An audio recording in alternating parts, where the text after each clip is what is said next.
everyone, how y'all doing? My name is Miriam Sandel and I have here with me Ron and Olayemi. Today we are going to be talking about mental wellness in men and how important it is for men to talk about mental wellness and to share how they feel with the community, with their friends and their family.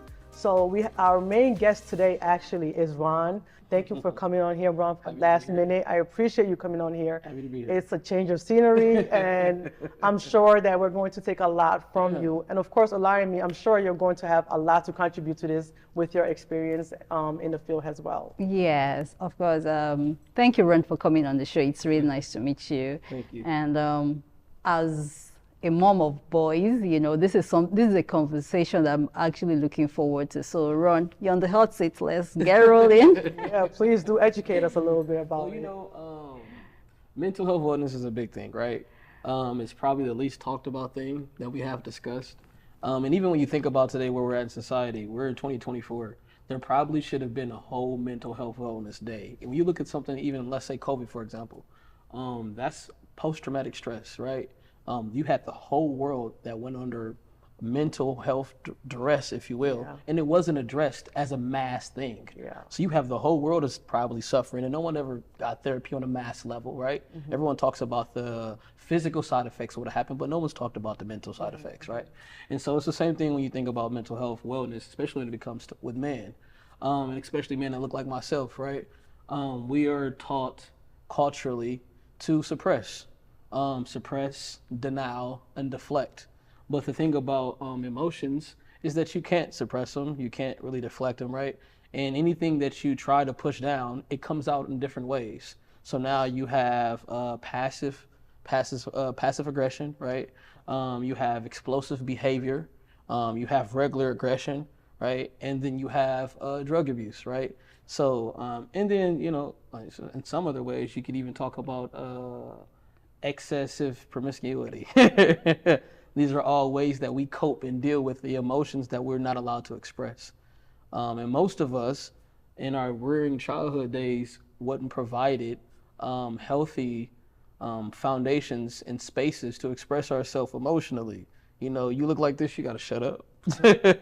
You hold that in, you pick your head up, put your chest out, right? You bet not say a word. Right? And that is a commonplace for us, you know? Yeah. Looking like this and coming, we are, as men, as melanated men, we are the face of masculinity, right? Yeah. We determine what masculine looks like for the rest of the world. And so in that determination, what's happened recently is that the expression of emotions is not, there's no place for that. Yeah. They call it simping nowadays, right? They say that you're sassy, right? Yeah. Or if you have an opinion about anything, right? And so it's not the most ideal environment, but somebody has to have these conversations, right? Yeah. And one thing I try to tell guys all the time, especially young men, is that you have tear ducts, right? If we were not meant to cry, we wouldn't be created with tear ducts, right? Yeah. And so we are able to express the same range of emotions, right, as our queens are, right? And so we should be expressing those things. And the crazy part is, as a man, I feel, not only do I feel at an extremely deep level, right? And I'm one of those people who are an empath, if you will. So I feel on a very deep, wild, and extremely sensitive level. I pick up on energies, behaviors, thoughts, you know, spiritual gifts, I guess you would say, you know.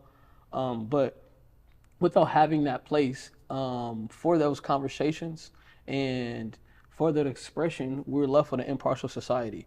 We're left with men who don't know how to express themselves, who don't know how to communicate. And then when you do begin the journey of learning that self-expression, learning how to communicate, learning how to articulate what it is that you need, then you have to have a safe environment. Yes. And then so the environment is the other part that's usually missing in this conversation. I have been in relationships, right, where me expressing myself wasn't well received, and then I shut down afterwards, right? Of course. Because as a man, it's hard to have that level of vulnerability without fear of it being used against you. Absolutely. And so a lot of times that's the case, you know, when you're expressing these deep emotions, your fears, the things that concern you, right? Because you are the strength, you're the fortitude, you're the leader, you're the vision, but that's a lot of pressure, right? Yeah. In our society today, the men who look like me have the most amount of pressure. psychologically speaking, because you have to deal with trying to correct the generational curses that came before you, right? That's the word. While maintaining a high standard of excellence that society says you're not supposed to occupy and have, right? While also healing and trying to push the needle forward Yes. for the people that look like you. So that's a lot to deal with within itself, right? And not to mention the community barriers that you face, from having to deal with what we call threats, if you will, right? So some of those threats are from people that look like you. Some of those threats are law enforcement. Some of those threats, there's just so many different things as a man that you are faced with. On top of you're supposed to be a provider, a king, a leader, but the odds are almost, it's stacked really, really high. It's really, really high. Yeah, it yeah, is. yeah. Ooh, I think we should end the show right now. Right? She's like, oh my God, I'm like speechless. Yes. I am speechless, and thank you for sharing all of that, because I had so much questions for you, and I think that you nipped all of them in the right places. Yeah. And mental wellness is a serious disease in our community. Because, growing up, I've seen mothers tell their boys, get up and, wipe your pants and go, boys don't cry. And they carry that, as you mentioned, they carry that with them throughout their life. They get into a relationship, they get married, they don't know how to share. They don't know how to be vulnerable with their wives. They don't know how to be vulnerable with their girlfriend. And also, they have been placed in a box where when they don't have a safe environment, and they have had a bad experience when they have shared something with someone and they have used it against them, oh, you're a weak man, all men are not supposed to do this, because most women too are also conditioned that men are strong and men don't cry. So when a man is trying to be vulnerable to these women, it's like, oh, you're weak, you're not strong enough, be a man, right? So what does being a man really mean? Like you said, everybody has tears. God gave it to us for a reason. So when we don't use it, it causes us mental wellness. We start to get depressed. They start to get depressed, sad, distressed. They, intimacy even becomes a problem because you are dealing with something that you're not letting out. You're carrying this thing with you throughout your life. So you have just really touched everything. And I'm going to pass it to the queen over here to take us on. Yes. Okay, thank you very much for all you've said so far. But my question is this, that, I've learned a lot in what you've just said now. And as a parent, I really don't know what, I want to help my son. I want him to, the society has taught him a lot of things. I've been conditioned to a lot of things too. How can I make my home, a safe space for him?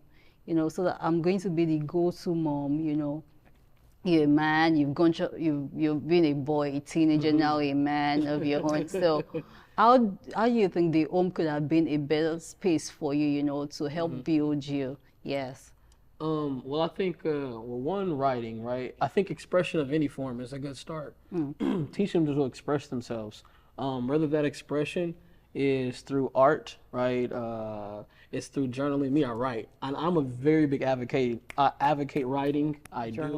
Journaling is a big thing because it's a way to take an analysis of what you're thinking and what you're feeling in a safe space. Right? Agreed. And so within that, getting them to see like, hey, you know what? If you aren't comfortable yet to have this conversation with me, it's okay if you write it down. And when you feel like you're ready to share, come share it with me. You know what I mean? A lot of times though, when we are, I'm guilty of, when I'm emotionally overwhelmed, I will withdraw. Or I will remove myself from situations and relationships until I can regain that stability. Because one, I don't want to bring any negative energy to anyone else, right? Correct. And then two, I have to know that the person that I'm talking to has the capacity to receive what it is that I'm saying and where I'm at that moment. And that's not generally the case all the times because everyone else has their lives to live. And so that's the other part about having that safe space and having it to bring it to. So I would say allow him to express himself, journal, give him outlets for his energy and for his emotions, reinforce when you see him dealing with emotions that it's okay, and allow him to have that moment, whether it's him sad or he's crying or he's confused or he doesn't know what it is that he's feeling, but he understands that he's off, or he may be off and don't even understand how to articulate it. And so having those conversations with him, like, listen, when you feel this or when you feel that, express it. Don't hold it back. Remind him that don't let his peers and the people around him dictate what that expression looks like for him and what that vulnerability looks like for him, because that is the other part. If you are in a system, and a lot of our children are public school systems or systems where emotional intelligence isn't actually taught, and then when you're a melanated boy, if you express that in the system, he may be ostracized, he may be teased, so then he has to have a real strong foundation at home to be able to endure that, right? Because that was my own experience. In middle school, I aced all the tests. They tried to bump me up grades because of my intelligence level. My light shined really, really bright, but I had to fight every day. I had to fight every day after school because I was actually comfortable being myself, and a lot of kids wasn't. I was comfortable being the light. I was comfortable living and achieving to my highest level, and so as I transitioned into high school, it made me alter myself my freshman year. I became harder. I became callous. I was like, you know what? I'm not dealing with this. And so, instead of being the laid back genius scientist, I became the aggressor because I got tired of fighting. I got tired of being bullied. And I said, I'm not going to so now from here on out, I'm not taking nothing from nobody. But within that though, you have to have balance. So you have to know when to stand up for yourself as an individual and when to know that you're dealing with a person who has trauma, who has ignorance, who doesn't necessarily know what it is that they're doing. So I would say educate them, allow him those places for expression, give him those creative outlets, and let him know that it's okay to do that, and then prepare him for the things that he may encounter at school or while he's growing up from the people who don't have a mother like yourself, who's going to give him that love and support. And because they don't have it, they're going to lash out at him. Wow. Thank you. I'm learning so much right now, man. Yes. This is Thank incredible. Thank you very much for so that. much. Shout out to my mother. Yeah. Thank you for bringing them. Thank you. I've actually had to deal with a lot of emotions from my kids, and sometimes I'm confused on how to process these emotions. He want to cry and he's holding it in I'm not supposed to cry. I'm a boy. And I'm like, you can express yourself. You can, I'm trying to build a trust, as a mom, let me build this trust. That is so important. That is the parent trust relationship, trusting that I can be vulnerable, trusting that I will be nurtured, I will be loved, I will be supported, even in your moments of stress, in your moments of being upset, right? In your moments of being overwhelmed is really, really important. Yeah, because that's the tough part, right? Definitely. Because sometimes we do more damage in our own overwhelmment and the things that we are dealing with as a parent or as an elder, right? As an adult, that we could have erased 10 years worth of work in one emotional moment that we had. Yeah. Another question that I have is that for people who don't have the opportunity, this support, and they've been conditioned by the society to act in a particular kind of way as men, to show up in a particular kind of way. How can they get help? Are there communities for men to seek support, and how effective are these communities? I've got some good brothers around me, and these are the conversations that we were having, and we got some things that we are working on, because I can't give you 5 male organizations that I know of directly from my own experience that is going to help rear a young man to be prepared to execute at a high level, right?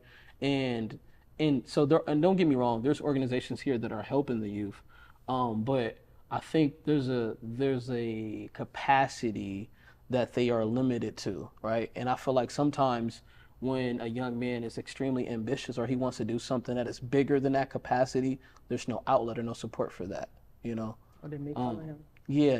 Especially if you want to do something great. We understand traditional things. Oh, you want to be a fireman, or you want to have a job, you want to work for this company. But let's say he wants to be a scientist. Let's say he wants to build new devices. Let's say he wants to build a new social network, kind of like myself, right? These are things that are uncommon, and there's not a lot of support for something that is different, and something, especially if your vision is bigger than most people can allow.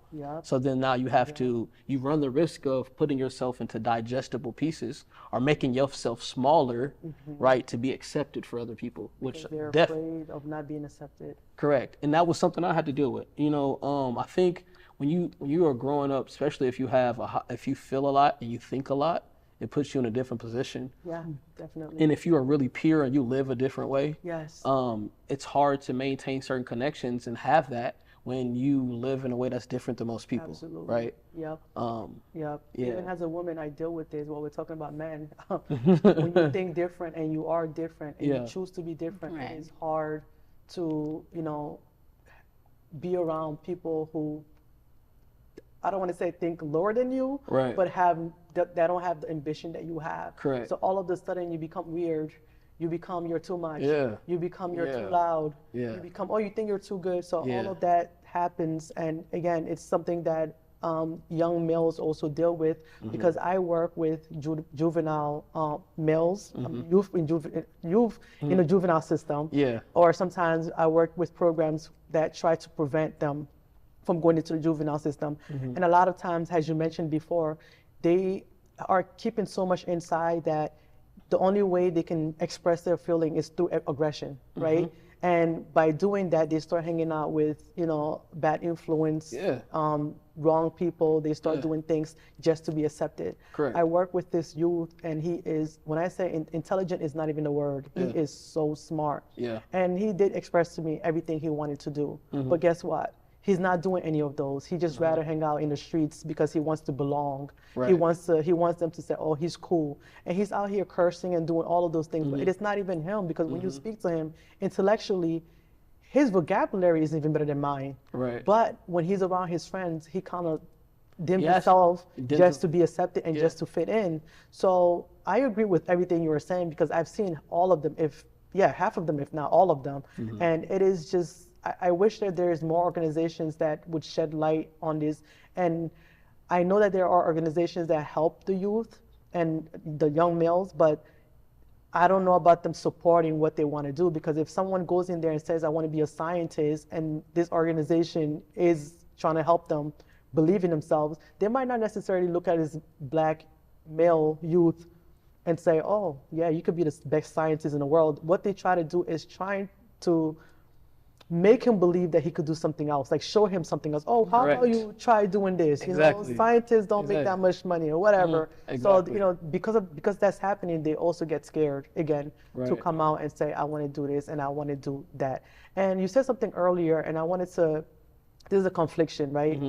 With just people in general. So you talked about isolate yourself, right? In order to get grounded, because you don't want to bring your negative energy to the Correct. people that you come around. Correct. So no, did you say isolate, or did you say remove yourself? Both, actually. Okay, so I think you said remove yourself, but nowadays when people try to remove themselves to get in a better space, they end up isolating themselves. And Correct. isolation doesn't always help the situation. That is correct. Because this society has taught people, especially male, isolate yourself. And I hear people saying all the time, oh, I'm going through a lot, so I'm by myself, I'm going to be by myself. It doesn't work, right? Right. We're human beings, and we are made to be around people. We are Correct. made to talk to people, to express our feelings to people. Yes, God is there. You can talk to him all you want, and he will fulfill everything that you ask him for. But we are wired to get a response back. And this is why also I'm so into journaling. Like, I have like 10 journals, I kid you not. Like, one for new moon, one for full moon, one for crescent moon,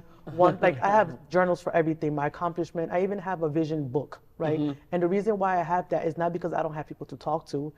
That is because sometimes, again, I want to remove myself, not isolate myself, but I want to remove myself and have me time. Right. And in the males are not told, especially in the black community, are not told to journal and express themselves that way. Because if you do, and supposedly you tell your friend about it, oh my God, are you a sissy? Are you gay? Or so they get called all these names because they choose to express themselves and do other things in order to have that mental wellness. So again, do you believe in isolation? Well, to a degree, right? So, I mean, for example, I meditate, right? I meditate, I pray, I don't eat meat. I have a different type of, I can see. movement about myself, because I want to exist in the highest level of consciousness, highest level of spirituality that I can obtain, and I understand that some of these things can impair that for me. But yeah, so to answer your question, isolation, I do, And I think that it's good for you to get away to think and reflect about yourself, but I think there needs to be balance within that, and that's what I've learned, right? It's okay to ground myself and make some space for me, some quiet time. I'm a big water person. I love being by the water, right? It's good spiritually for me.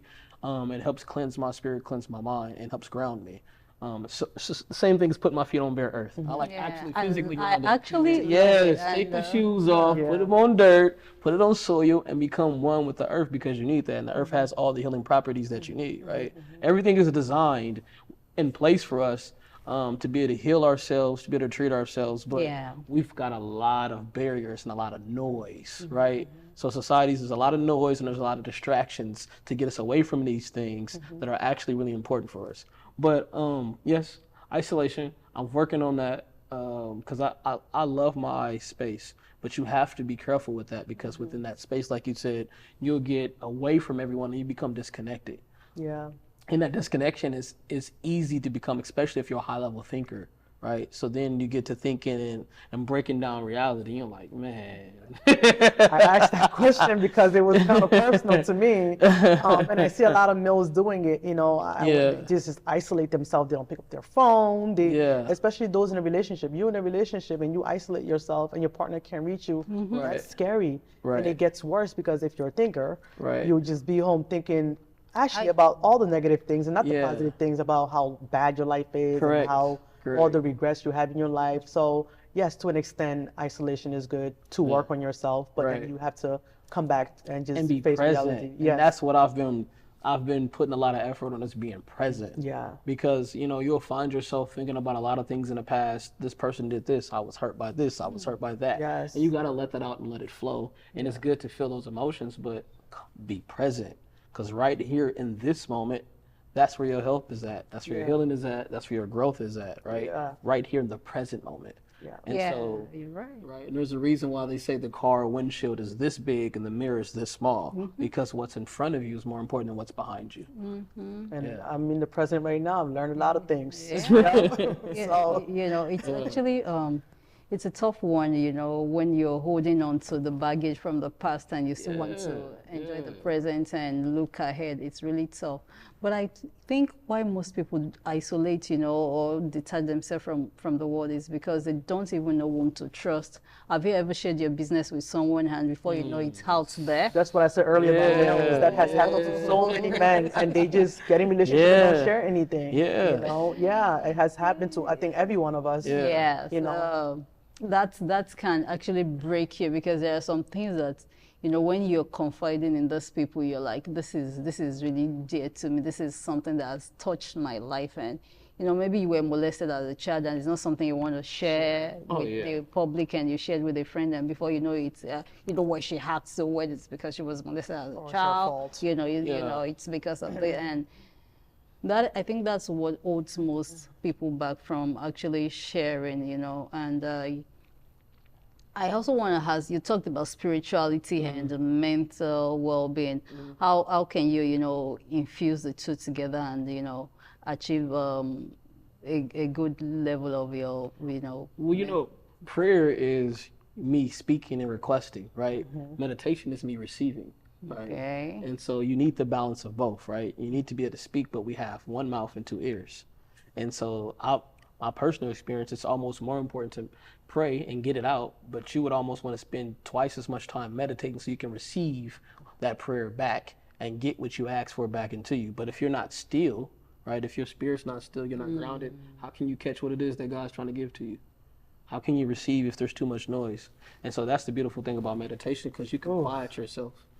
I think, I think that's the closing of the show. Yeah, right? That was really deep. I never even thought that deep into it. I pray, I meditate, but I've never, the illustration he gave that you have 2 years, that means you should. I got to cut that clip short and just put it right on Instagram and TikTok. I don't have a TikTok, but I'm going to get the account. But, I have it. Okay, so you can put it on there, because that's deep. Well, God willing here, and maybe by the end of the year, there'll be another social network that you can post it on. I've been building one. Oh, please think about that, because I'm dying to talk about women's mental wellness as well too. So that's the reason why I went on the journey, because when it comes to that type of particular space, us expressing ourselves on traditional social medias, when we say things that aren't in line with the society's propaganda, your account gets banned, you get shut down, your voice gets silenced. So I wanted to build something that people, and especially us, could freely express ourselves and talk about our experience without fear of censorship and retaliation. Thank you so much for sharing that, Ron. And I look forward to having you back on here, and I look forward to being on your platform as well. Appreciate that. You have shared so much good insight with us. Now you know what to do with your sons. You